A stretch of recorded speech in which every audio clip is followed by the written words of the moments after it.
Ready. Are you all set? Yeah, I'm ready. Okay. What's up, everybody? Welcome to the White Van Podcast. My name's Gabriel. I'm Jeremiah. And today we've got I guess you can call him a special guest. Well, he is special. He is special. And he's a guest, so I guess we'll call him a special guest. This is... Jack. Jack. All right. So, right away... So, I got us something. I went to the gas station real quick. And got me a Pepsi. I did get you a Pepsi.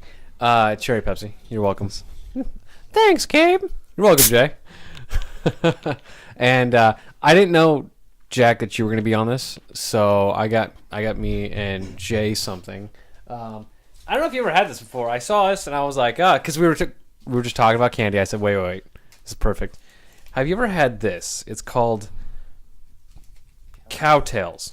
What? Cowtails. No. Never had a cowtail? No. You've never had a cowtail? Yes, Gabe. I'm completely lying to you right now. I've had tons of them. I never had a cowtail either, so I have no idea. This one I think is a little bit broken, so you can have that one. And I'll share it with Jack. It's vanilla. Yeah, it's caramel. What? Caramel.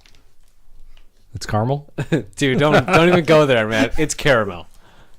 I don't think I've really heard people say caramel. Really? Yeah. Not real people. We'll talk about that. So does it smell good? I'm just going to eat into the mic. Yeah, just how is it? Is it good? You don't want one? It looks like a really big turd.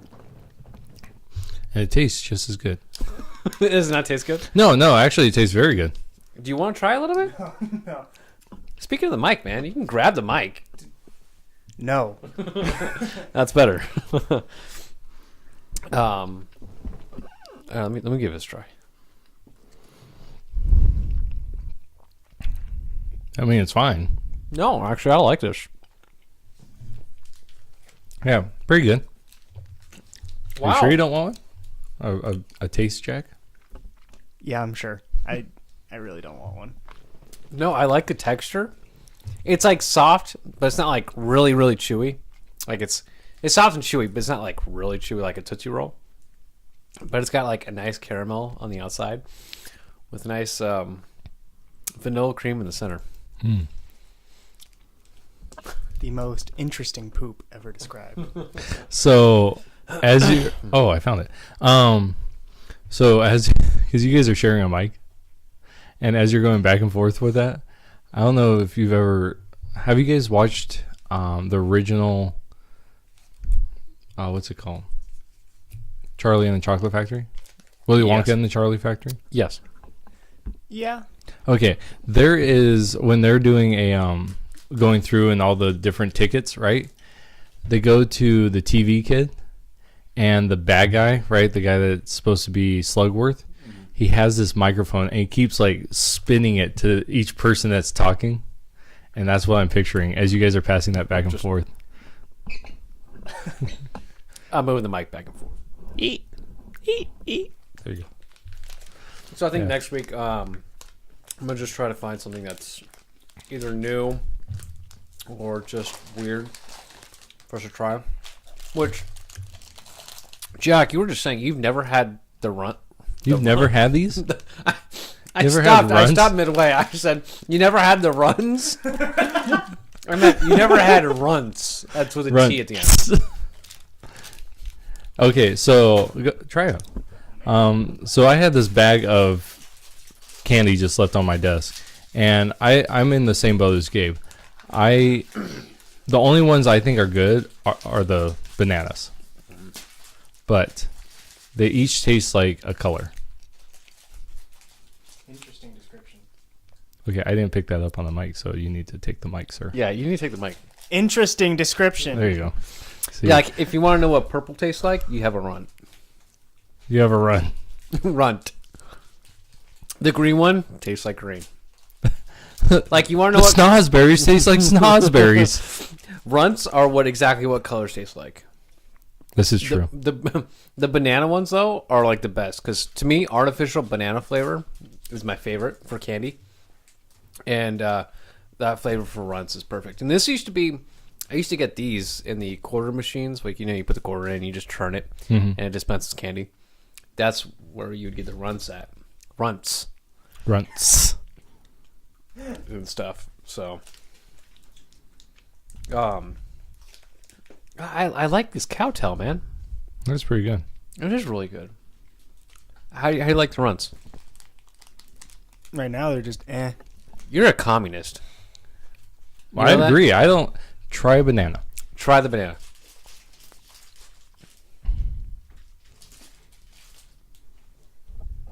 I don't want to, mix the flavors. So, We're waiting. thanks. So, as Jack is getting his runt on, so yeah. So what am I talking about? There has been so much. So we haven't done any like news stuff in the last 4 weeks. You're not supposed to bite it, dude. You're supposed to suck on it. Break your teeth. Is that the banana one? Yeah. How was it? Yeah, just suck on it. I've never really been a huge banana flavor fan. Flavor Flav. Yeah, he's a communist. Yeah. Un-American. Very. But he does like Chinese food. So That's good. very American. Unlike Austin. We had an intern named Austin. Very nice person. But we had to get food one night, right? For the whole youth group. And I told them that they would make the decisions, him and our other intern, Portia. So I told them they would make the decisions. I think I was the one who actually pitched the Panda Express idea. So. I think so. And I was on board with that. We could have fed the entire youth group on $140 from Panda Express. We could have got one of their like big. Oh, wow. Like kind of catering kind Yeah. of.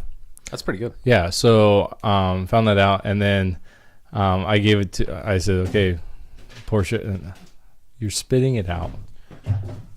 Can you hand me a pack of Runts? I just want to eat it next to him. Just It's blowing his face. I've never been a fan of the type of candy like Runts where you just have to suck on it. You don't chew on it. You don't do anything. I never like those kinds of candies. So yeah, and we never liked you.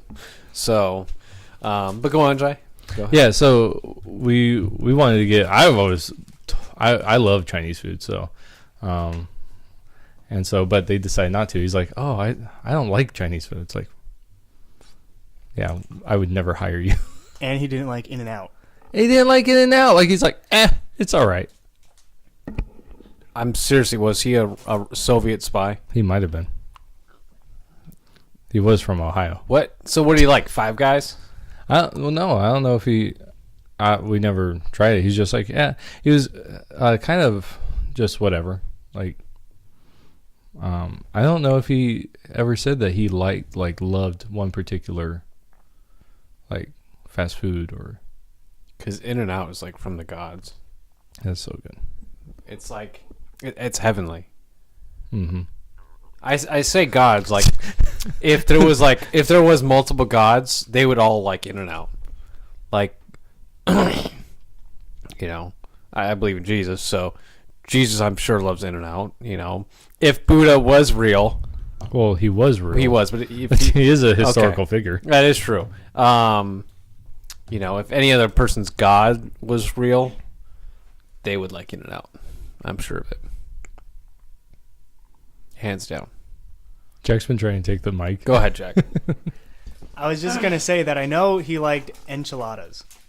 Oh, really? I think that's what it was. It was like some sort of Mexican food. Like I think it was enchiladas because what he would do is he would say that he would make his whole week's food on one day, and he told me that he would buy a bunch of ingredients just for enchiladas, just so that he could make enchiladas every day. That's crazy. He's still a communist. So Austin, if you're listening to this, Yeah, commie. You commie. But what was I gonna say? So real quick. So while we're on the topic of like food and candy and stuff, what is your favorite candy, anyways? Like, Mine? yeah, what is yours? I've never known. Like, but I've never known you as a candy person. I'm not really a sweet person. I'm the same way.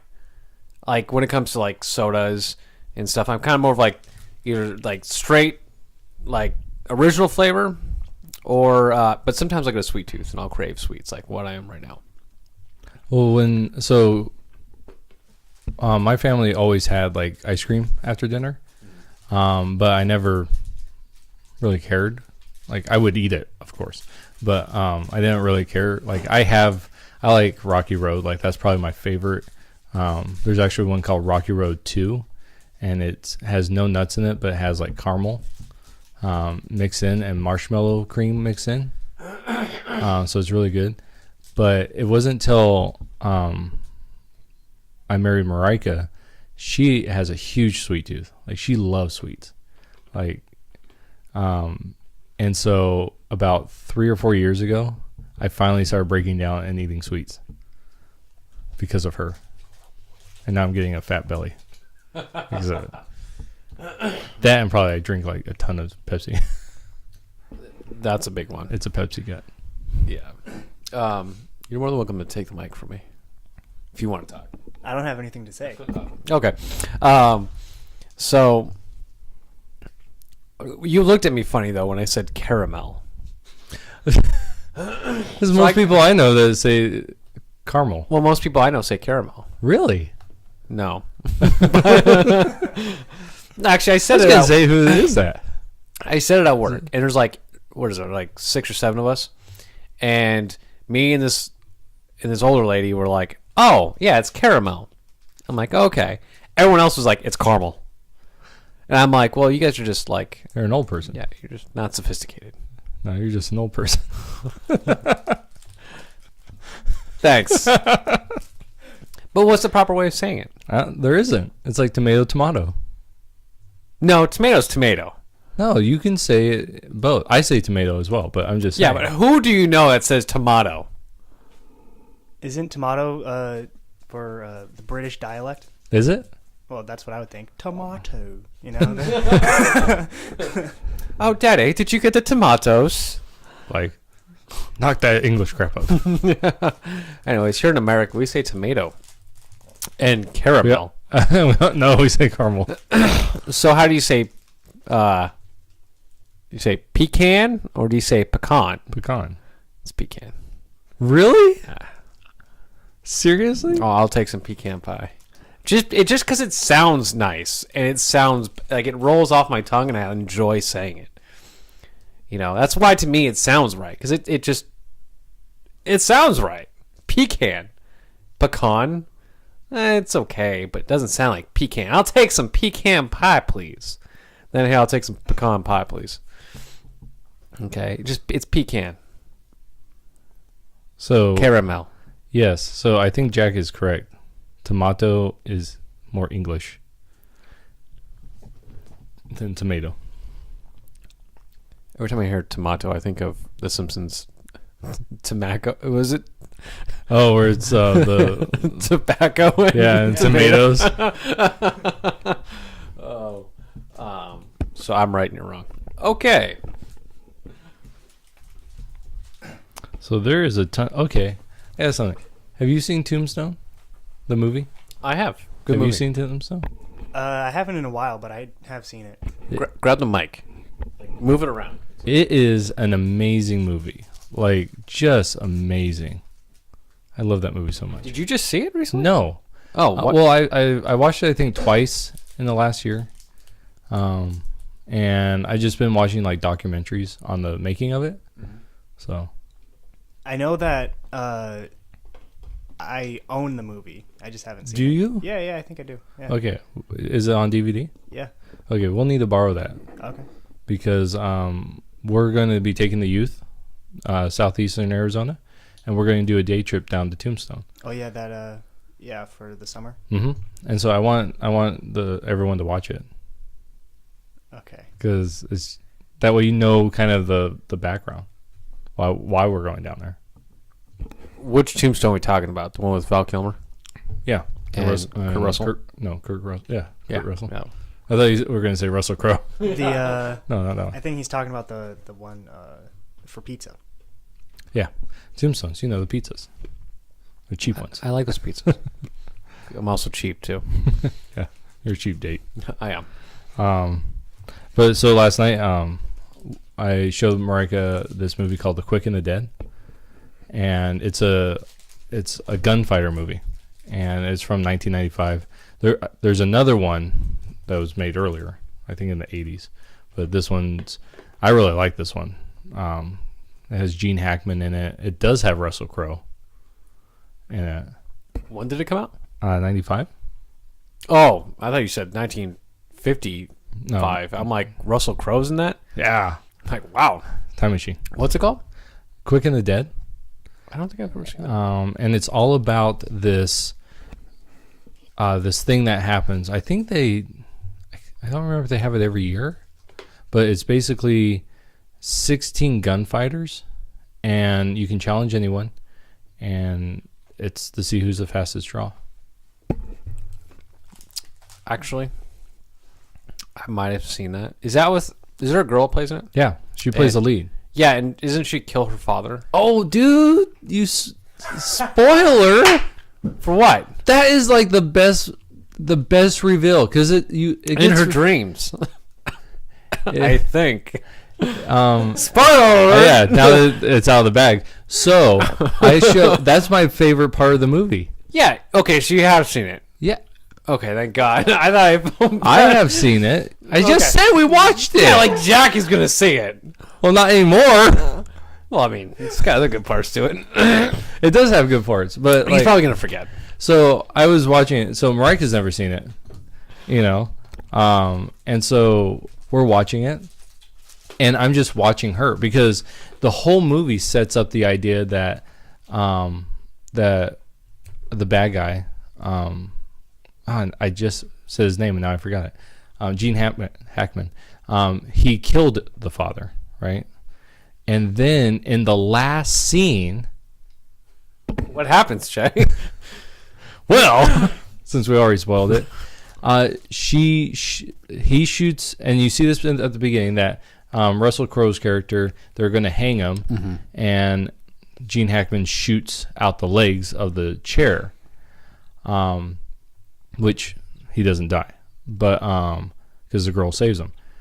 But then we get to the end, and throughout this whole thing, you see it all building in her memories. And her dad, as a marshal, gets pulled out, and he's on the chair, and they're shooting the chair, and he takes 3 shots, and it doesn't break. And so he tells the daughter, gives her the gun, and says, "You can have 3 shots. If you can shoot your daddy down, if you can shoot the rope and shoot your daddy down, then I'll let him live." And her dad's like trying to encourage her, and then the last scene, right before she kills him, Gene Hackman, it shows that she actually shoots the dad straight in the forehead. That was like, I saw that and I was like, whoa! Like I didn't even expect that to happen. I'm like, okay, maybe she does 3 shots, misses 'cause she's so young, and he ends up dying, choking to death. And no, little girl misses and shoots her daddy in the head. And you're like, oh, wow. Yeah. Well, that was abrupt. It was such a great moment in the film because you're thinking the whole time that this Gene Hackman, he killed this little girl's dad. And then it just like takes you and then punches you in the gut because you've already prepared yourself. You already, that's a trope, right? And that the bad guy kills the child's father. I mean, that's a typical trope. But then to have that happen, to have the daughter killed, it's such a great moment in the movie because that really emphasizes that why she hates him so much. It's not just that he killed her father, it's that he made her do something and she is carrying this guilt of killing the father. It was just, we watched it last night because I knew Marika's never seen it, and so it was just so good. Such a good movie. Well, except for like it does all these close-ups on people's faces. Like they'll close up on you, and they'll close up on the other guy, and then close up back, and it just it's really jarring because it keeps going back and forth. Mm-hmm. Is that like the high noon scene where it's like you're getting everybody's perspective? Done. No, it's just between the two people. Oh, really? No one else. But it's like it shows the person far away, like you're in the middle between them, and it shows the other guy, and then it like just cuts real fast, and it like to the face. Yeah, but it like goes in on the face. Like it's not just it cuts back between the eyes, but it like cuts, and then the camera zooms in on the face, and then it'll cut back and zooms in on the face, and then where they left off, they'll zoom in again. And so it's very jarring. It's like, oh my gosh, guys, come on. Once or twice, but it's like almost every single time. Mm-hmm. So good movie though. I remember Very it good now. movie. Yeah, I forget titles. So I forgot that title too. One of my favorite Western movies is Cat Blue. Cat Blue. Yeah, it's like a comedy movie. Oh, I never seen it. But I love it. It's funny. Well, what's it about? Without spoiling it. I don't like what It's Gabe too does. much to give away. Oh, okay. The whole thing's one giant spoiler. I actually just don't remember it, but I know I have it. So Nice. speaking of Western movies, How about that Game of Thrones? No. there was one that's really good. I'm trying to remember what it was. Well, no. Was this it? I think it was it.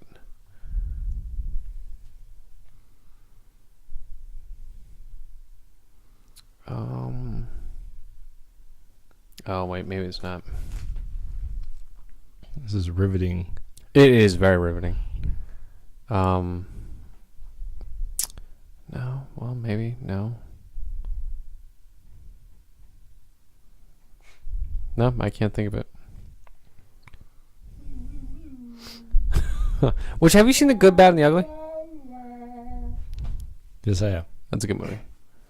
I've Jack, seen a lot of. Was that? I've seen a lot of Western movies. My dad's a huge Western buff, so Mhm. I've seen a ton of them. Have you seen Jack? no, I haven't seen too many Western movies. So, and if I have, I just don't really remember them because they were either a long time ago or they just don't really interest me a whole lot. Modern Westerns, I don't think are very good. Like, I don't know. I haven't seen a lot of modern ones, but the ones I have seen, I'm like, Cowboys versus aliens. yeah, it's classic storytelling there. Yeah, really. Used But- to play that when I was a kid. But like, I really, I really like, my favorite overall is Tombstone. Like, it's just such good scenes. A lot of that is like accurate. I mean, like, one of the best parts in that movie is where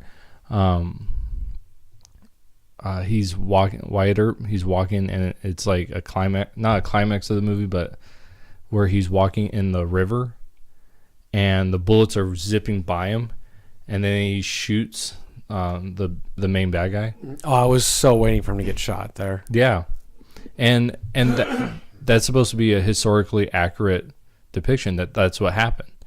Even all the words being said in that scene are supposed to actually have been said.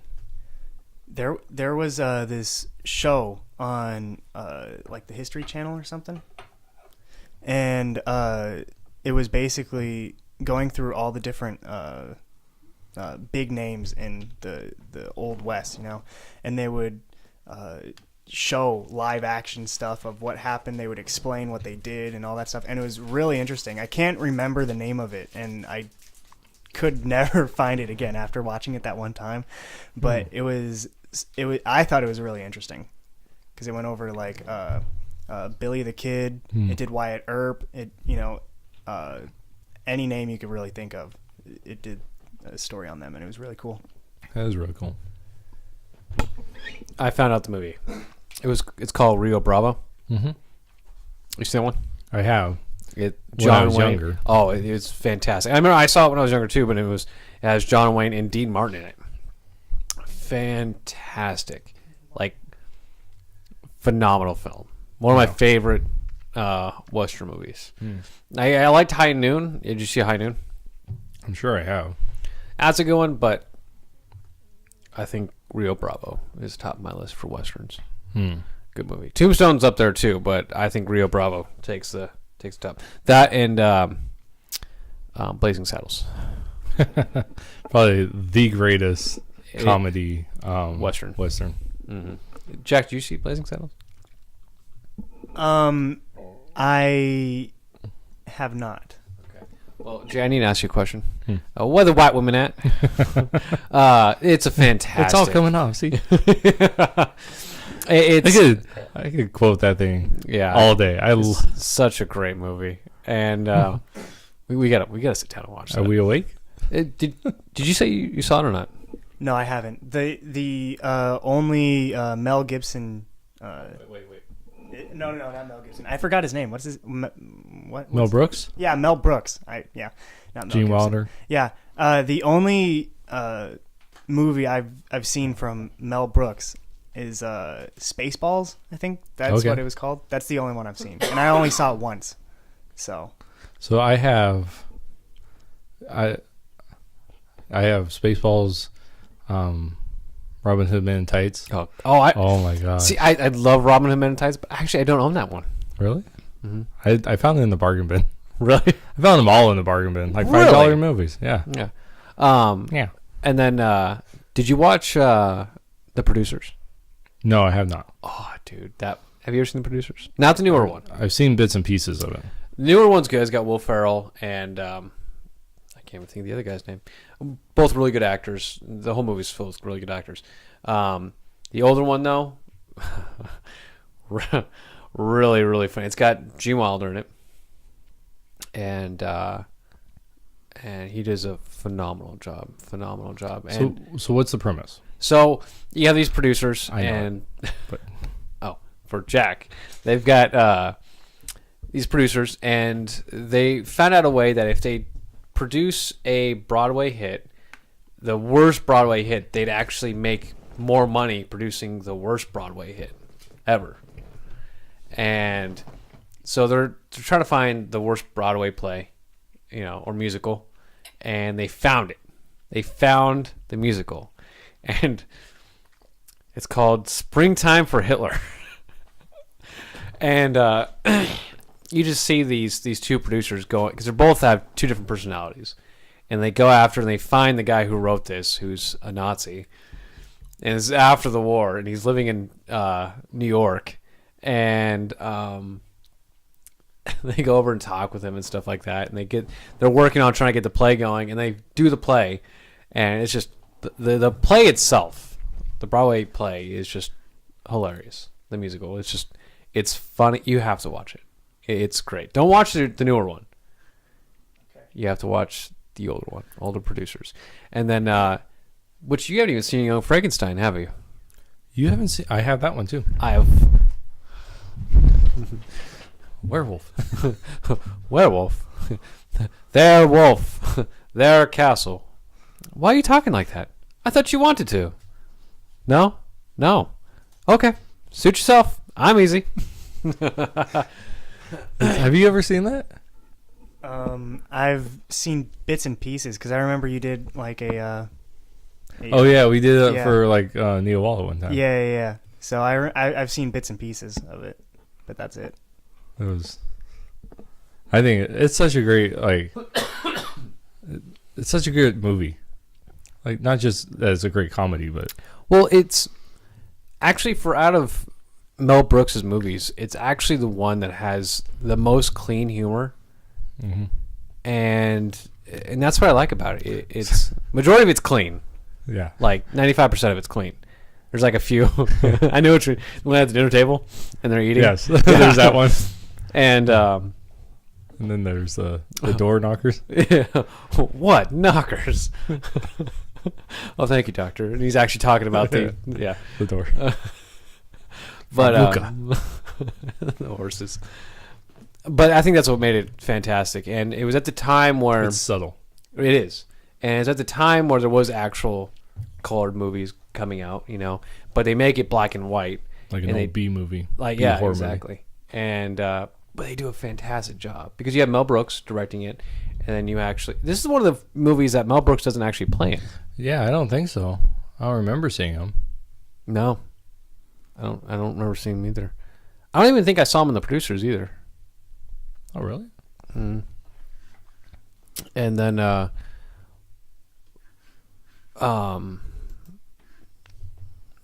you have to see the movie. Have you ever seen Everybody Loves Raymond? Okay, you know Raymond's dad. Oh yeah, he plays Frankenstein, right? Yeah, he plays the Frankenstein. Yeah, the Frankenstein monster. Remember, it's not Frankenstein. It's Frankenstein. It's not Frederick. It's Froderick. But fantastic Mel Brooks movie, and we have to do just a Mel Brooks night, man. Can't. And it's Igor. It's not Igor. It's Igor. But they told me it was Igor. Well, they were wrong then, weren't they? Walk like this. And he looks up at like, what am I doing? Oh. But yeah, we should do a either Blazing Saddles or a Young Frankenstein, just movie watch and show Jack. I think you'd appreciate it. I think we'd be doing your life a lot of justice. So he does. Mel Brooks does play in The Producers. Oh, he is a singer, but he is uncredited for his role. Okay, he probably did sing during Springtime for Hitler, and that's what I like about Mel Brooks, is he's Jewish, and that's what I like about him. He's Jewish. He's Jewish, but yet this is where political correctness he doesn't Kills care comedy. about. Yeah, exactly. You have a Jew who makes a movie to make fun of the Nazis and Springtime for Hitler. Well, and that's why I like Blazing Saddles. Exactly. Because it takes the whole idea of race, and it shows the ridiculousness of it. Mm-hmm. The racism. And Richard Pryor wrote that. He helped write that. Really? Yeah. There's that movie got a lot of. It's getting a lot of backlash. Now today, yeah, and that's the thing. It actually makes white people look stupid, and I don't understand why people get offended by it. Because it has the word in it. Yeah. It's just a funny movie. We have to show you. Yeah, and that's. I mean, there is a lot of cussing in it. There is a. Oh yeah, he's the werewolf. Where? When? Mel Brooks. He does the werewolf. I don't know. He does the voice. Victor Frankenstein. He does a voice. That's what it says on IMDb. Of who? IMDb. I don't know. It just says, rest of the cast listed alphabetically: Mel Brooks, werewolf, cat hit by dart, Victor Frankenstein, and voice.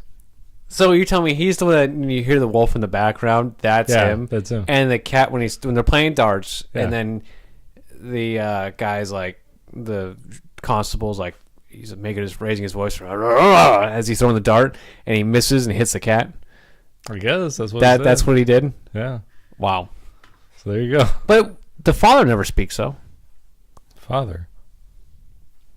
Who does what other voice does he do? Werewolf. The cat hit by dart. Victor Frankenstein. Victor Frankenstein. That's the father.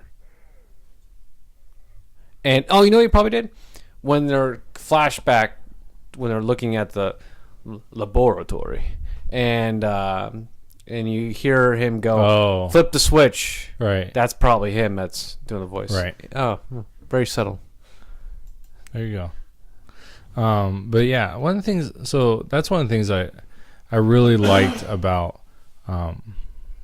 Blazing Saddles at least is. But yeah, you're right. It couldn't be written today, and definitely not produced. Like it would be, people would just hate it. I mean, it wasn't exactly accepted as a good movie when it came out, but just the idea of, my dad told me a story that he went to it thinking it was a Western. Like, and then it starts in on racism. He's like, what is this? Like, it really like threw him off. Did he leave like? I don't think so. No, I mean, did he leave going, "This is the worst Western"? And he goes, "That was a funny Western movie." Oh, I know you liked it, but I'm gonna show you that film. Check. Okay. And you're gonna like it. I know. but yeah, but so talking about that stuff, you guys want to get controversial? I'm for it. So there's a bunch of stuff that's been going on Yeah. for the last couple weeks. Probably the biggest one is the abortion thing. Yeah. So Did you? Okay, I'm gonna go right into it. Jim Carrey. oh my gosh. Yeah. Look, which I don't want to get into the whole actor or Hollywood actors getting involved in politics, but you are, how can I say, you're on a platform, okay, with what you're doing as an actor. A lot of people look up to you, okay? Don't use your platform to sponsor or talk about your politics, okay? And I think anybody who's on the screen that is not in a news program or any kind of political should just keep it to themselves. And I'm not trying to halter anyone's freedom of speech. If you want to, go ahead. But I used to be a big Jim Carrey fan, and I can care less about him now because of what he did. And So to be clear, what he did was he drew. He's become an artist, a painting artist. Yeah, an artiste. And he drew the governor of Alabama as a fetus and being sucked out of the womb by a doctor. And then he tweeted this, and he says, I think if you're going to terminate a pregnancy, it should be done sometime before the fetus becomes governor of Alabama. So that's what he did. Well, I know that a lot of, I guess, people on the right were actually going with it. Like, this is bad, but at the same time, good job depicting an accurate, of what actually happens with abortion. And I guess to address what you were saying with the, actors and they have a platform and stuff, I think that to them, they don't see themselves as talking about politics. They see themselves talking about human rights and things like that, because that's how they push them, So that's what I would think, at least. well, we see that like with the NFL players utilizing their platform as to speak about their politics and their views. Colin Kaepernick's kneeling down during the national anthem in front of live television, and you have a lot of fans. And guess what happened to his career? It tanked. And guess what happened to a lot of NFL viewers? It tanked. I think didn't he get signed? Yeah, he got signed to another team. Did he? Yeah, I don't keep up with NFL. It was all over the news, and I'm just like, oh well. But I don't know. I feel like leave your politics out of your job, out of your profession. Because I don't need to see, what is it, Robert De Niro standing up during the awards and saying F Trump. Did you hear about that? Yeah. Yeah, that we don't need to see that. I don't need to see Hollywood just flashing with politics. Oh, yeah, gosh. but I think the thing is it's really our fault, like as a society, because we go and we pay them their salaries, and we continue to support them in their their professional role, which gives them a belief that, well, I can say whatever I want, and you need to listen to me because I am an actor. I have the status to do these things. So I think it's a lot of our fault that we allow by continuing to go see their movies. If there's someone out there, say like a case for Brie Larson, right? Like here's someone that makes did Marvel Captain Marvel make $1 billion? I don't know. I think because for my CIS class a couple weeks ago or something, we went over all the different movies that had the most money, the revenue generated from it. And I think Captain Marvel was like higher than I would have put it if I was just ranking the movies, from the best or whatever. But then again, Avatar was number one, so that was a bad movie. Okay, so this was hers. Domestic was 425 million, foreign 700. So yeah, she broke worldwide $1 billion.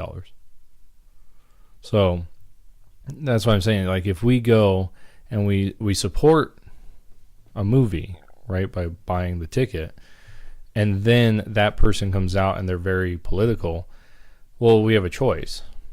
Do we as an individual say, well, I'm going to separate their politics from the movie, right? And then we go see the movie. We can't complain when they come out and use that platform for their political agenda because we are paying for that. Right. No, I understand where you're coming from. I guess, you don't hear a lot of conservatives coming out because one, if they come out, Hollywood's going to ruin their when career. they come out. Yeah, Hollywood just ruins a career because you're not following. They get Hollywood's blacklisted. Yeah, but even if I like it when the conservative they don't come out. They're just like, hey, I leave my politics with politics and I leave my career with my career. I don't mix the two, And Liam Neeson did that. He was like, I'm anti-gun, and then you had this gun company that made the props for their weapons. They I guess they stopped their contract with the movie they were doing. They're like, okay, well, fine. You want to talk crap about guns, we won't make the props for your movie you're doing. And so I guess they had to look for a different company. But it's it's things like that. Like, overall, it's going to affect your film. Overall, you're losing your fan base. If you just left it the way it is. Again, I was a big Jim Carrey fan. Even Dumb and Dumber. You have Harry and Lloyd. The guy who played Harry, I can't even think his name. I know who you're talking about. Yeah, he just came out saying some liberal stuff. Look, if you want to be a liberal, if you want to be a Democrat, want to be a conservative, I don't care. Just leave it out of your movies. I don't want to know about it. Keep it in the voting booth. Because I want to enjoy a movie. But now when I see a Jim Carrey movie, all I think about is, this wacky, fun dude who's painting things about killing people. Because this isn't his first painting he did about killing somebody. He also did that rhino one, I think it was. The elephant one that's impaling the Trump sons. Oh, wow. Yeah. He's done some crazy pictures. Yeah, and you're like, Jim, what are you doing? Like, I can't think of you as the Grinch anymore, or Ace Ventura. I just think of you as a psycho now. Right. So. Well, and yeah, but until the American people, until we as a society say no more, it's just going to keep happening. And I think it'd be fine if it wasn't like, okay, so perfect example is the lady that played Raymond's and Everyone Loves Raymond, his wife. she was asked, I can't remember who asked her. I don't know if it was Ben Shapiro or someone asked her, have you ever lost jobs because you're a conservative? Because she's an outspoken conservative. And she said no. But then after the interview, she asked her agent, have I ever lost jobs because of this? And he told her yes. Wow. So if that's true, then that's where, to me, it becomes a real problem. It's one thing to say, okay, this is what, like, especially if someone asks you, right? So I try to never give my opinion, other than like on this, but unless someone specifically asks me my opinion on something, you know, and then I'm like, okay, well, here it is. So you ask me my opinion on homosexuality, I'll tell you, you know, or on any other subject. And so, you know, it's one thing to be asked and you're like, well, this is my stance on it. And that to me isn't using your platform at that point. That's someone asks you a question, you said. Now, to abuse your platform would be like, you know, a whole group of you getting together and shunning a certain political aspect, belief, because it doesn't line up for you. You're actually using your platform now to silence speech. And to me, that's what I see people doing, is now they're going to use their platform to silence speech by not allowing, say in this case, conservatives to get jobs. You know, and we see that with Facebook and YouTube and Twitter. They're doing that. They're using their platform to silence people that they don't agree with. And so I see that a lot. Just this conservative post has been taken down. This conservative post has been taken down. This person's actually been banned from Twitter for posting conservative thought or things that are against abortion.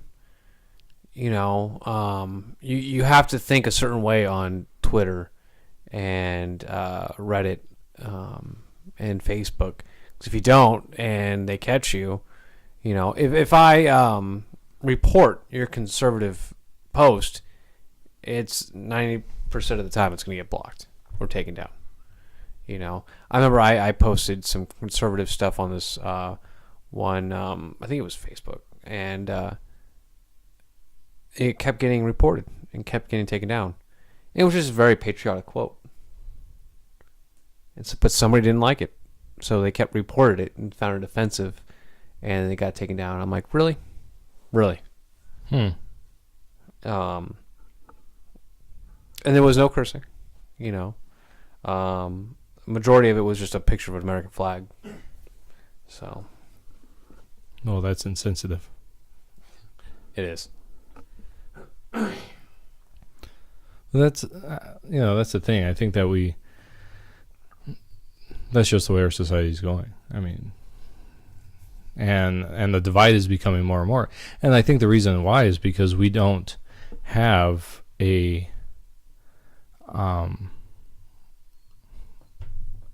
something that brings us as a cohesive unit. And one of my favorite news people to get news from is Tim Pool. He's a left-leaning guy, but he at least is very open and honest about what he believes. And he has actually talked about this idea that as our conservatives have not moved to the right, like with all the data, that conservatives have, for the most part, stayed within the same realm that it has been for the last 20, 30 years. Whereas the left has moved left. Far left. Yeah, they're moving further and further left. And one of the things that he pointed out, and I agree with him, is this idea that as you say, you have the center point, right? Mm-hmm. And that was a lot of the cohesiveness that we all agreed on. You know, so your bipartisan view. Yeah, what we call your bipartisan views on things.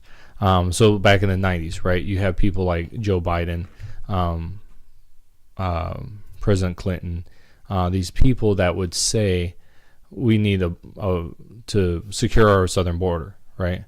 Well, now they've moved left, right? That's no longer something that we can agree on. They have moved left, and one of the things that you pointed out was that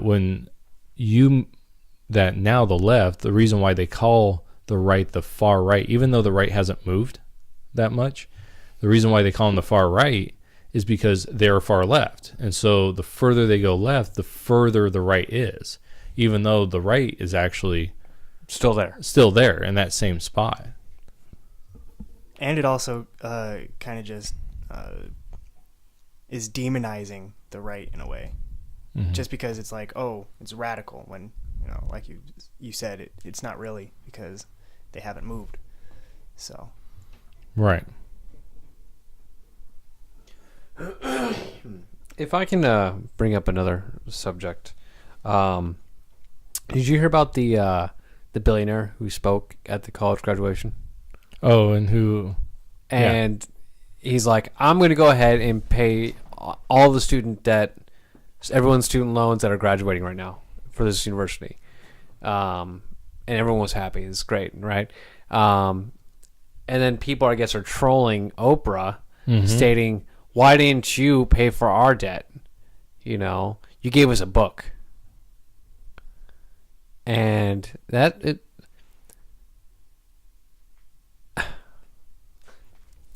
selfish people.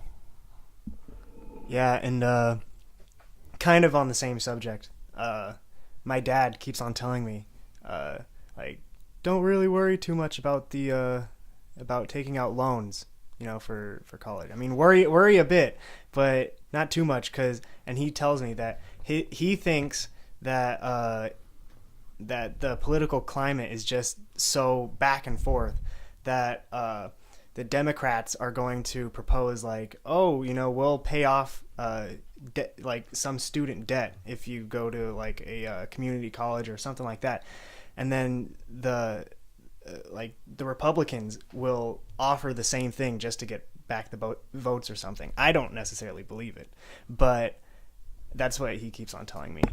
I don't believe that the conservatives are going to be bringing up this for the same point, but there is talk of liberals. I don't know if you've heard it, Jay, that, you know, they want to propose this idea of, we're going to wipe out the student debt. Well, Loan forgiveness for all that's currently going on right now. You know, because there's such an issue going on. And so at a point you're like, yeah, what's there to worry about? The Democrats are probably going to go ahead and get their way.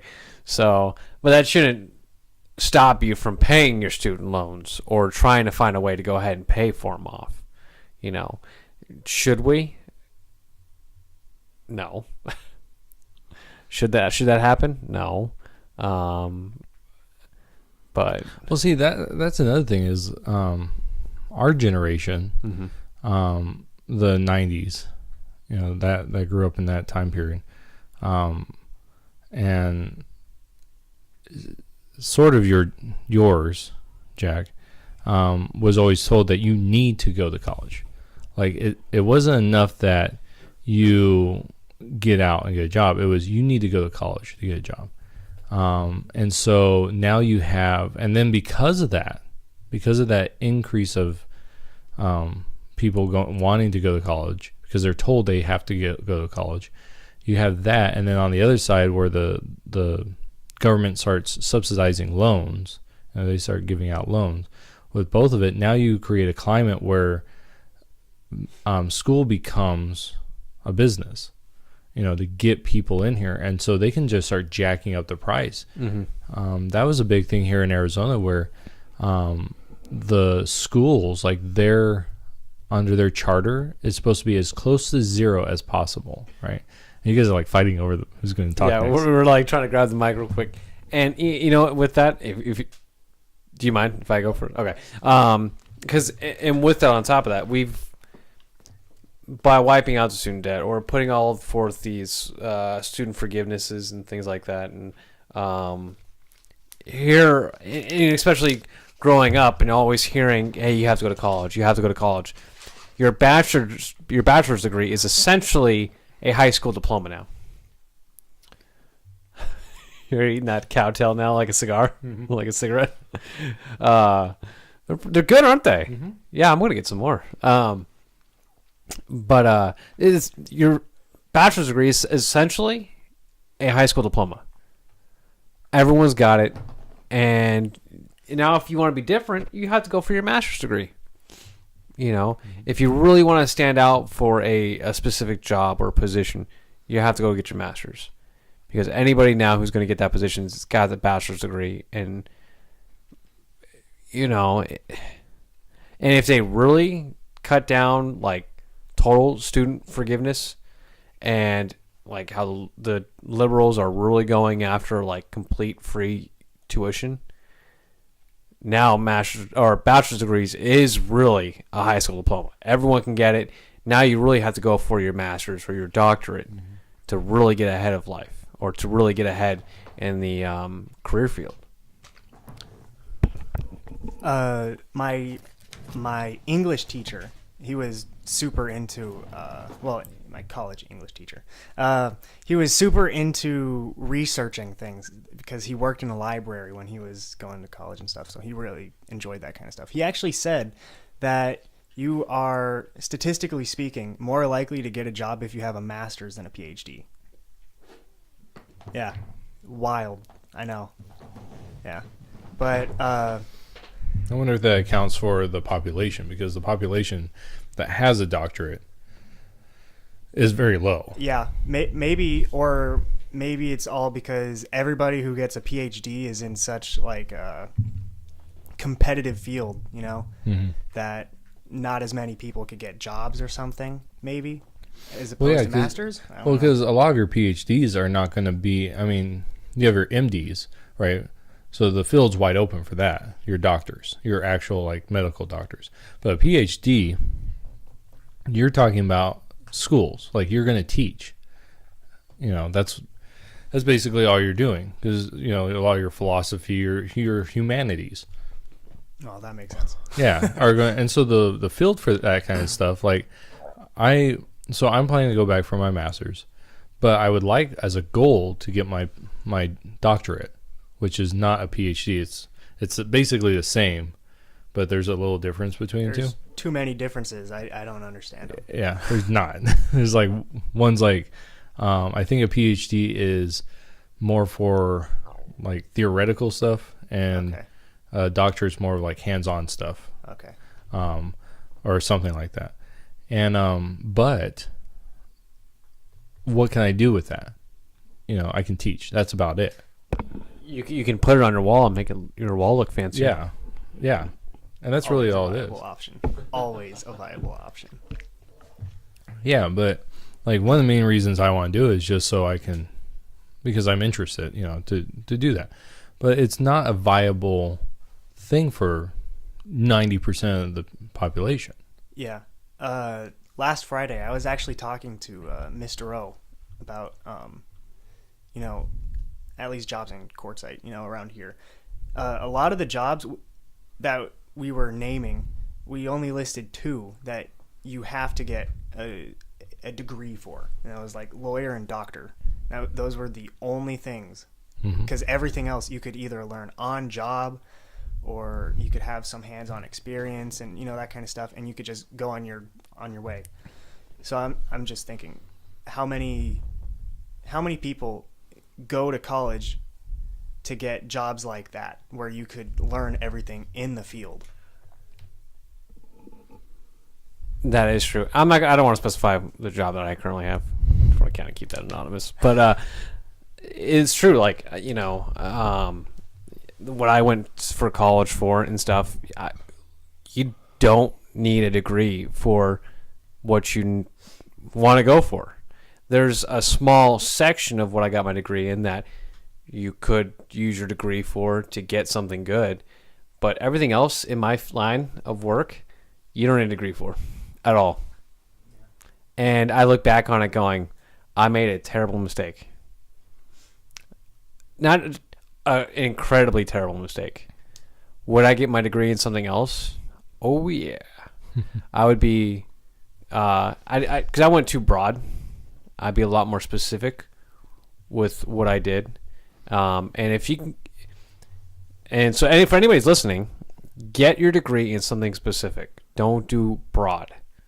Okay? Don't get a broad degree. This is just, I don't know if you feel the same way, Jay. Get it in something specific that you want to go for. Well, I think one of the things I think that is really bad as someone going into college is most people going to college, you don't know what you're going in for. Mm-hmm. You know, so your first 2 years are kind of, you're just there. Like when I went to college, I wanted to be a teacher, so I went into history. Like I was going to be a history teacher, and I became a pastor. So, you know, so the first 2 years I changed my degree 3 times. Well, I had my one going in, and then I changed it twice more and then finally to what I have. But most people going into college, they don't know what they want to do after, you know, and so for them to be specific, it's very hard for them to be specific because they don't know. They don't know what they want to do. Also, a little bit of advice for whoever may be listening that is not in college yet or hasn't been to college. If you plan on going to college, do your like general classes first, so that you know. So it gives you more time to know what you want to do, and you could, you know, take some extra classes or something if you want. If there's a field that you're interested in, like, oh, I like psychology, I'll take. There are some psychology classes that you could take for your general classes.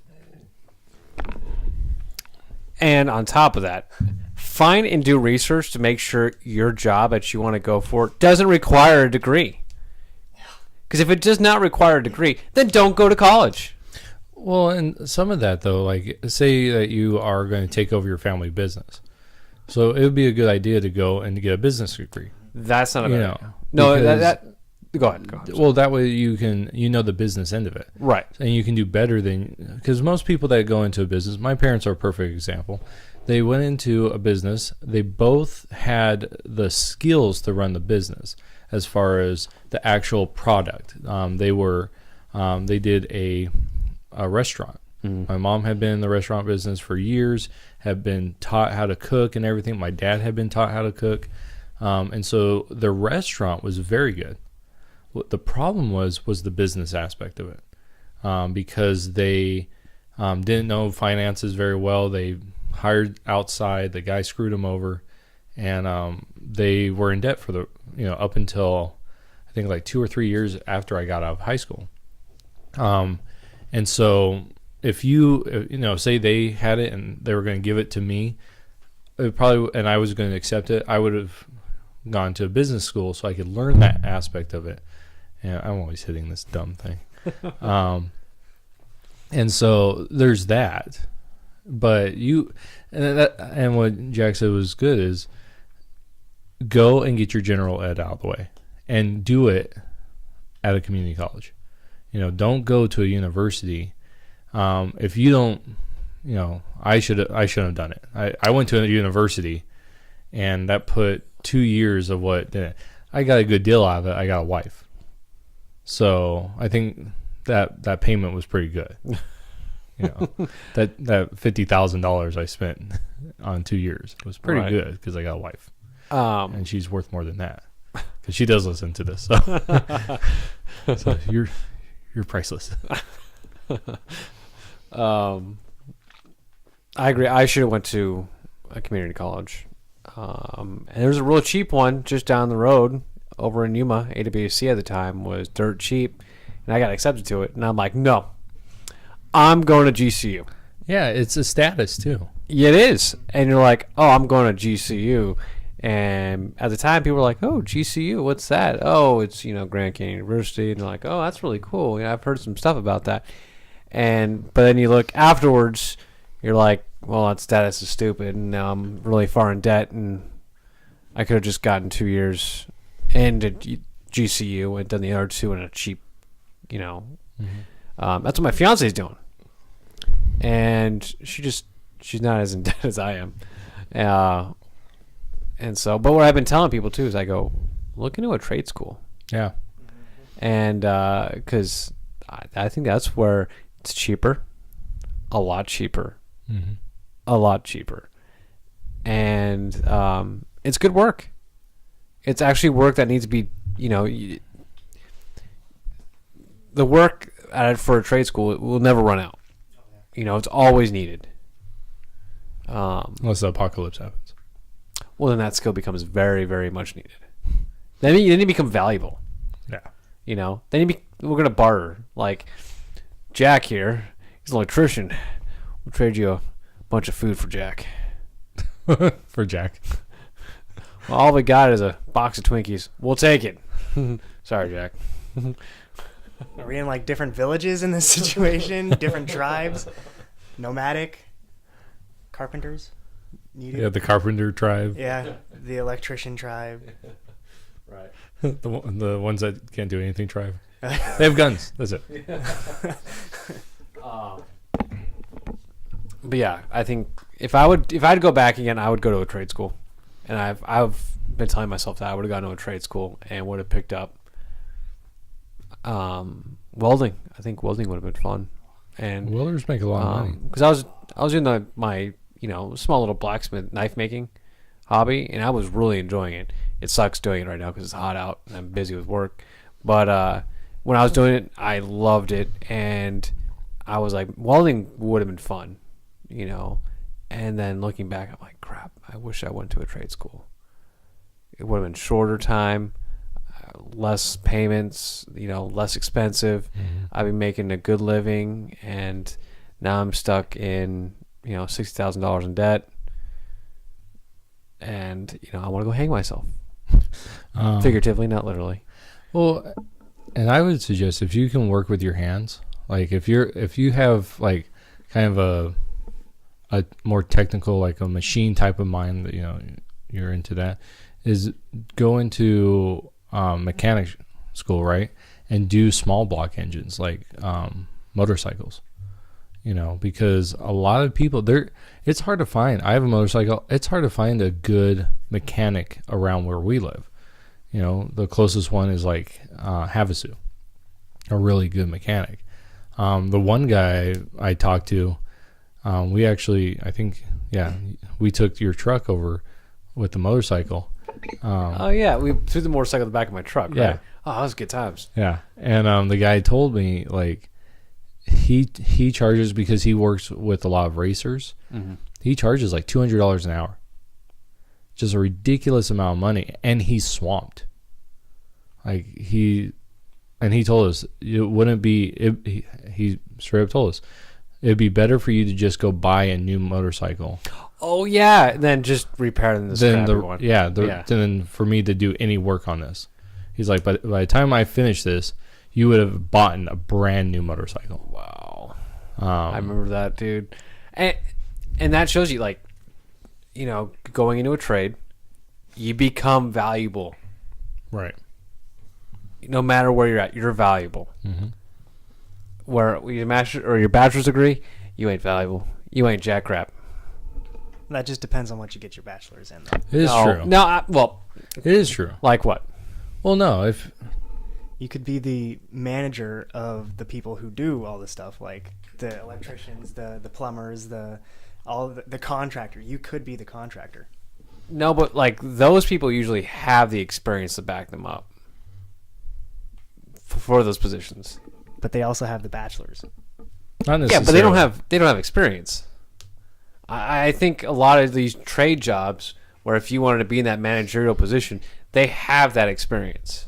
I think a lot of those is based on experience, not necessarily. Now, if you were going into one of the positions where it requires like financial or to run the business, then yes. But to be like the main manager of a section where you need that experience or knowledge of that trade. Well, so my brother-in-law, he works for Budweiser. He started out on the docks. Like he was just a guy that just hauled beer. So when he, I think it was 18, and he just started moving the stuff. Now he's a regional manager. But in order to break into that, he had to get his bachelor's degree. He had to get his bachelor's degree to break in on that. and he had years of experience. So when I met him, he was 35. So I've known him since, I was 18. So however long that is, 15, 16, 17 years. So 17 years I've known him. And the first like five or so, or 5 to 8, he wanted to get into that managerial position. And he couldn't because of his bachelor's degree. He finally got in it. He got a job real quick. But then what he found was a lot of people had the degree but didn't have the experience. And what ended up happening is those people were hated by the people underneath them. Where because he had done all the driving, he had done all the work, and moved his way up, he was able to relate better to those people. And that's what I've noticed in all trades. If you just get your degree and you get put into a managerial position, you're going to be hated. This is why I told you this about people that inspect buildings when I was in the trades. People that were inspectors that you could tell just went to school, got their degree, and came out. They didn't understand how the trades worked. It's the ones that were in the trades that became inspectors that understood how the trades worked, and everything went smoothly on those job sites.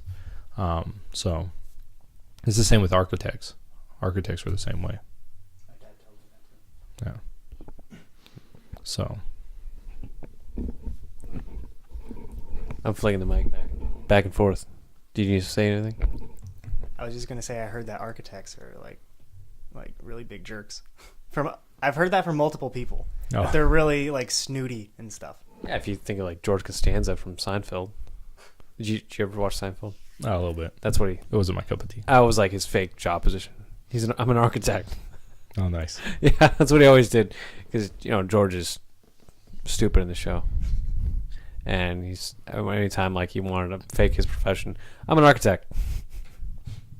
Yeah.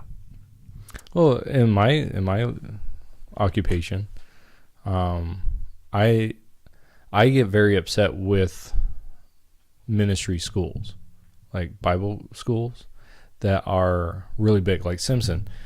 When I went through it, I didn't think about this, but like afterwards, after I actually got into a ministry position, I think it's horrible that there are ministry schools out there that are having their pastors come through, their missionaries come through, and just loading them down with debt, and then sending them into ministry fields where they're not going to be, paid that much, unless you go to a mega church and then you're making, tons of money. But a regular ministry field, you're not going to be making a lot of money, and yet you have a ton of debt, Which makes the ministry a lot harder, mm-hmm.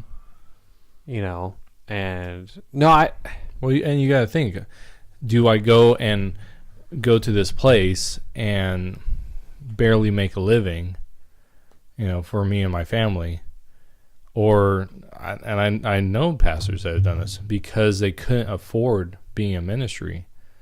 They had to get a different job, and it was very hard on them. And there goes your degree.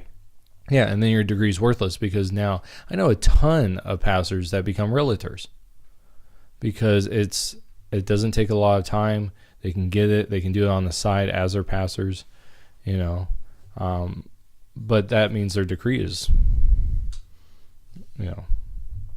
it's not worth that much. Mm-mm. So you just wasted 50, 60,000, 100,000 on a degree that you just got and never going to use. You could put it on your resume, but what job's going to go, oh, great, you got your degree in pastoral studies, that's going to really help out in this, in a business. In a business, yeah. I guess that does give you points, but that's not going to be beneficial for the job. Mm-hmm. I'm very anti-college. So if you had, even with a degree, I'm very anti. Well, so you've got kids. A couple. Are you going to tell them to go to college? Well, that's what we're trying to figure out what they want to do. I mean, the oldest one's 10, and by the time they actually get to that point, who knows what they're going to want to do. But like I told her, because she's put interest into animals, right? And I think I actually had a discussion with you about this. I said, then go and become a veterinarian, because vets are really needed. Mm-hmm. Not needed in the sense of like a doctor, but needed in the sense like a lot of people pay a lot of money to keep their dogs and their animals healthy. So I told her and farms, that's a huge thing. I said, so there's a huge need or a huge marketplace for vets. Our town doesn't have one. The vet passed away, and there's a lot of people, and the closest vet is 25 miles away, and they're swamped. Very swamped. Yeah, it's hard. We don't take our animals in there until the summertime when they slow down, because they are booked 6 days a week. And so, but if you're a vet, I mean, that's good money. You can pay off your debt pretty quickly, and you're going to have a job, and you could quickly not only work in a veterinarian hospital, but also build your own, pretty quickly. Whereas like Izzy, he is very mechanical. He likes to build things, and so I would encourage him to go to a trade school, because that's where it would be better for him. Yeah. Well, unless he's going to do something on that scale, right? Which Jack just said engineering, because he didn't put the mic in front of his face. It takes too long to swing the mic back and forth every now and then. No, it doesn't. See, I just did just now. Yeah, but you're kind of rude. Yeah, but you just got to grab it and speak into it. It's still rude. See, I grab it and speak into it, and I throw it back in front of your face. But you take it really fast, like you're yanking it away. Oh, just it's okay. Just yank it around, man. So yeah. So I mean, like if he's like, because my brother-in-law, not my brother-in-law, my cousin, he got his degree. He's an engineer. Guy's super smart. Like, he was going to go into the Air Force. Like I think he had almost everything ready to go, and just something fell through. But he has an engineering degree.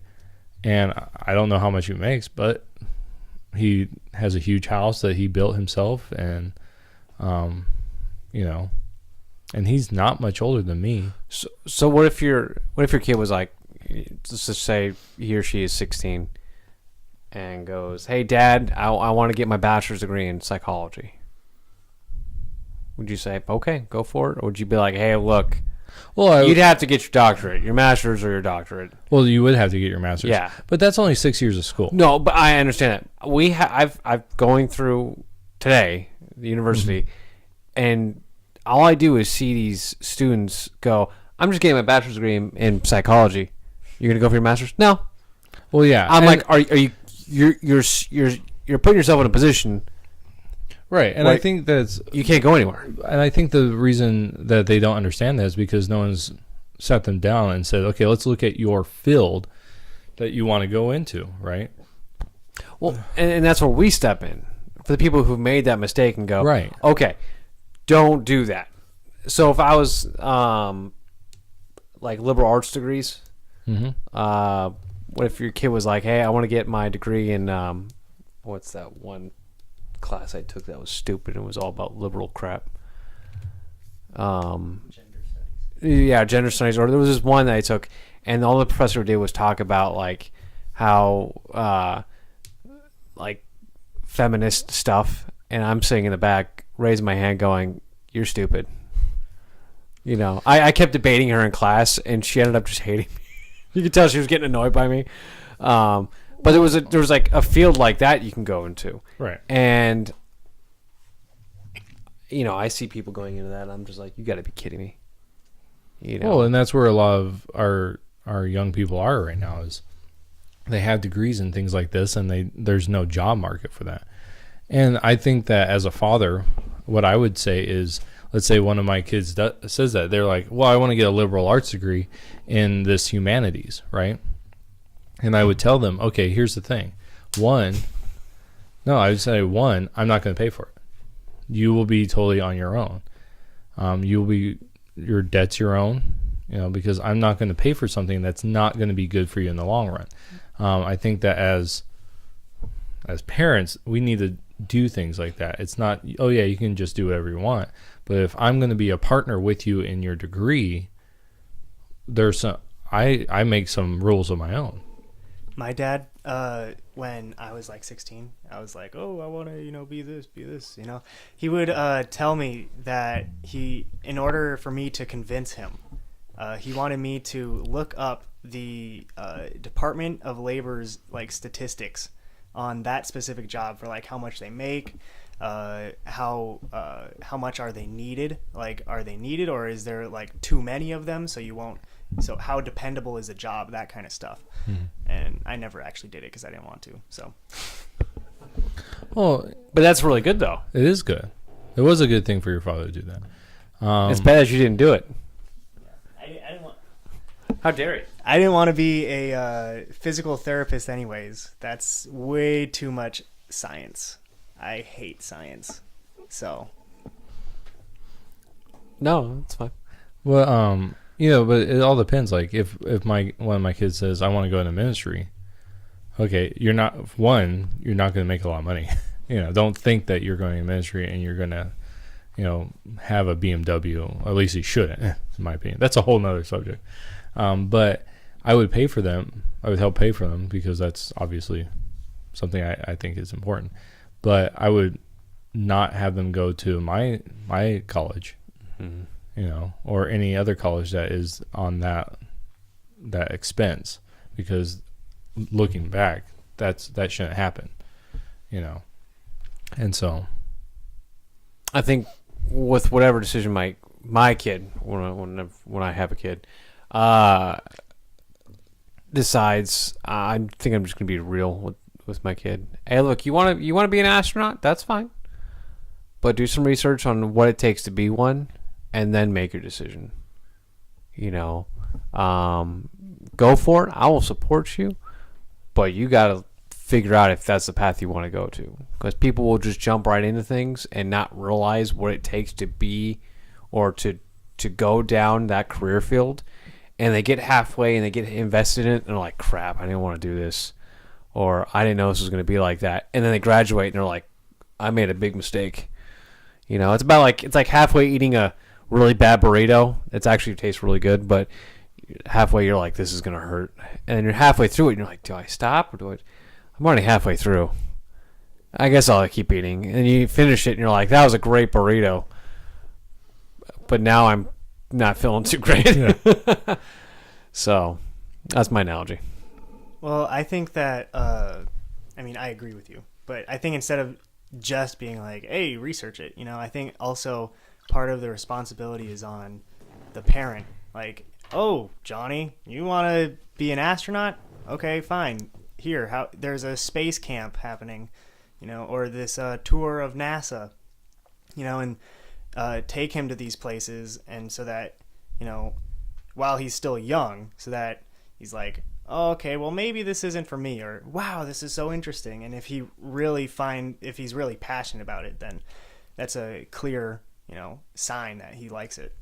So, Jay, since you're a father, do you think it's more of a job as a father, as a parent, to find the skill or the thing that really like makes your kid want to do something? Like your son, for example, likes to build things. Okay, and you find that, and you kind of pick at it, and you go for your kid to go ahead and get into it and more involved. So when it comes time for him to pick his career or to go down that path, he's already has set in stone what he wants to do. Is that something as a father you kind of want to push towards more, do you think? Or do you feel like you just, hey, if that's something he wants to go, he's going to have to decide himself? Well, no, I think a part of a parent's job is to find what your child likes. And just keep feeding it to him? Yeah. So Legos pizza. After Legos? Yeah. Exactly.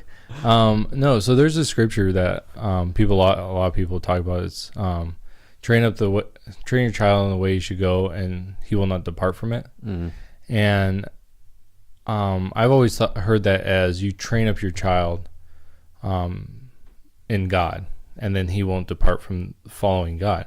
And a part of that is true. But I was listening to a rabbi one time, and he was saying in the original Hebrew understanding, when it was interpreted by the Hebrews, it was more of you find the path of your child that God created them for, and you train them to be on that path. And as they understand God's working in he created them to be, that they will not depart from God in their path that God created them to be. So in other words, what parents are supposed to do is find what God has made that person, right? So my daughter loves animals, so we are helping her explore things to do with animals, right? So now we have chickens, and helping her to see what it takes to do those things. When we ever go to the vet, I take her with me so she can ask questions of the vet, and I have her have questions for the vet. Why do you do this? Why how do you do this?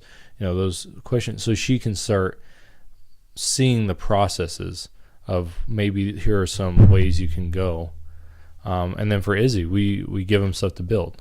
We tell his grandparents and whoever wants to buy him a present, buy him Legos, because he's really good at those. Like he'll take one in about 20 minutes, I'll have it put together.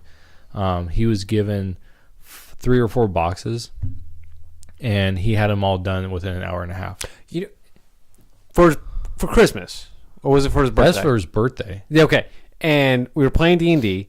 He opens up his presents. We start playing D&D, and then it felt like 20 minutes. He comes out with it fully complete, and I'm like, wait, didn't he just get that for his birthday? And you're like, yeah, he gets that done quick. Like, I was in shock. Yeah. And he has a mind for math. Like, he's already ahead of his sister in math. His problem is reading. But he can get that. He recognizes math problems. He can get it done. He does a lot of mental math. He doesn't, like his sister still uses her fingers, which I still use my fingers. You're like, oh, 1, 2, 3. But he doesn't. He can do the math in his head. Mm-hmm. And so he has that kind of mind of building and the skills. Yeah. I have cousins that are just like that. They're brother and sister, and names Mark and Sarah. But Sarah went to college to be a English professor, and so she was always really good at English and stuff like that, but she was horrible at math. And then Mark was amazing at math but sucked at English, and now he's a civil engineer. Mm-hmm. So yeah, it's the same thing, I guess. Like all the math stuff was just a breeze for him. Well, and that me and my sister, we're the same way. She is amazing mathematician. She's taken the highest math you can, and she became a math teacher because that's what she wanted to be, is a high school math teacher. That's all she wanted to be, and to coach girls softball. And so I'm horrible at math. Like you're shaking your head like you're saying, yeah, you are. No, I'm extremely awful. I was so bad that when I think I might have cheated a few times. It's like I see the smart person turning in their paperwork, and I'm going to go up there, pretend like I'm turning my paperwork in and grabbing theirs. Rewriting their name. No. I would oh, that's the answers, and putting it back, and it's one of those. I was just Were bad. you like salutatorian? I was. Oh yeah, no, cheater. I didn't do that all the time. There was some dude that was like ridiculous, but other times like I really like. Well, at your school, they had you take ridiculous math. Oh, my highest math was algebra 2. Really? Yeah, we were taking calculus. I know what you guys were taking. It was making my ears bleed. I was bleeding from every orifice. I can't even on my face, like my ears, my eyes. It was coming out of my nose. It was just I was getting severe headaches because of how stressful it was. and I just couldn't do it. You know, I pushed really hard. Well, see, and that I didn't cheat all the time. all the time. But I think that's one of the things that is messed up about education system. We've talked about the education system, but it should be education. It should be to take a child, help them discover who they are. You know, that's real education to me. Not to just give them facts and figures. You know, so they're an automaton and, you know, just regurgitating these ideas that are being given to them. Yes, they need to know things, right? I think that history, everyone should learn history. You should learn basic math. But the reality is the majority of people are not going to use calculus in their everyday life. Or, you know, geometry. You know who uses it? I was really good at geometry.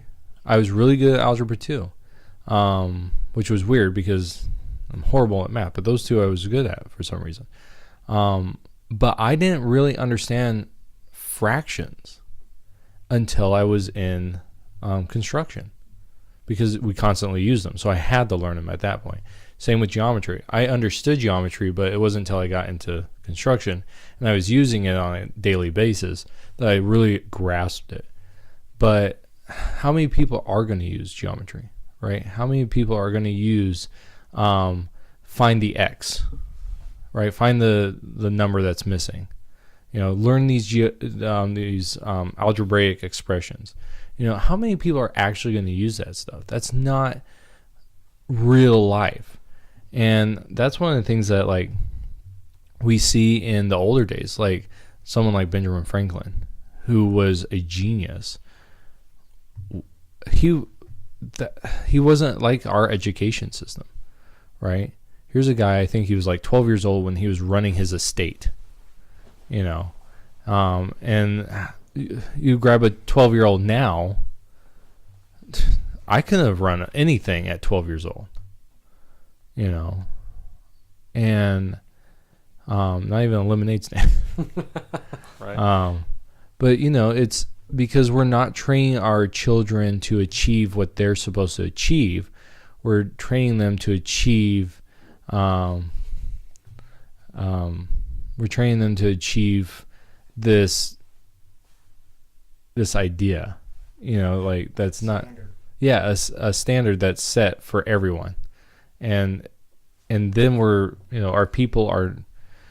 getting people into jobs or having them go to a degree, and they you know, and then they get upset and they get down because, oh, I can't get a job in my degree. Well, the reality is it's not for you. Or because we have people chasing standards instead of, you know, what they want or what they need, you know, for life or whatever. We have people who drop out and don't even continue in education because they think all of education is horrible or stupid or whatever or useless, when really it's not. It's really just a standard that really sucks. Mm-hmm. Yeah, because you're making them take these tests, you know, and so you're not helping them and you're not directing them. You know, our society is saying, okay, you need to get a degree. What should I get my degree in? Whatever you feel like, get a degree in. Instead of having people say, no. Who are you, right? And then can we couple that with something society needs, right? And it's both. It's not saying like you have free reign to do whatever you want.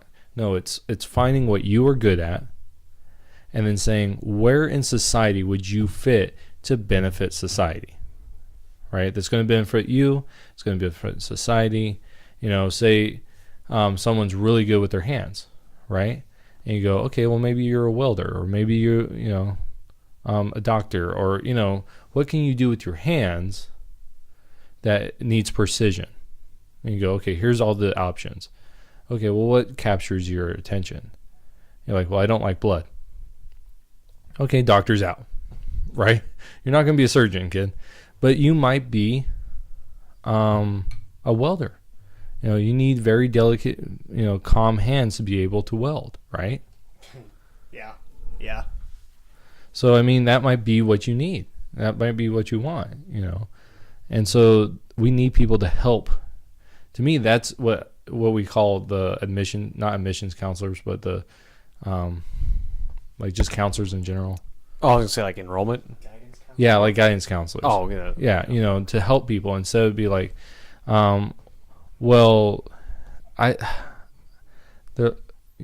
whatever you want. And they kind of just placate, and it's like, no, you shouldn't do this. Mm.